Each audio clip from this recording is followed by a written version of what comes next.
Чувстваш ли се емоционално претоварена? Намери баланса с тези 5 лесни стъпки за хармонизиране на емоциите с нейрографика.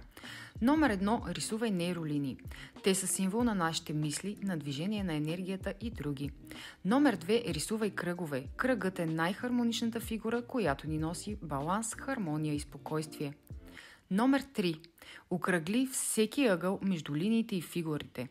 Това заобляне ни помага да трансформираме негативната енергия в позитивна и да избегнем всяко дори малко неразположение. Номер 4. Добави любимите си цветове, минимум 2 фигурки една до друга в един цвят. Енергията на цветовете ни носи различни усещания и резултати. Номер 5. Опиши своите усещания като мисли, чувства, телесни усещания 2 минути преди да започнеш да рисуваш и 2 минути след като приключиш с 5 стъпки. Запази тази практика, за да се върнеш при нея, когато имаш нужда, и ми пиши в коментар разликата преди и след упражнението. Сигурна съм, че ще останеш учудена колко добре работи и ще видиш промяната в твоето цялостно състояние.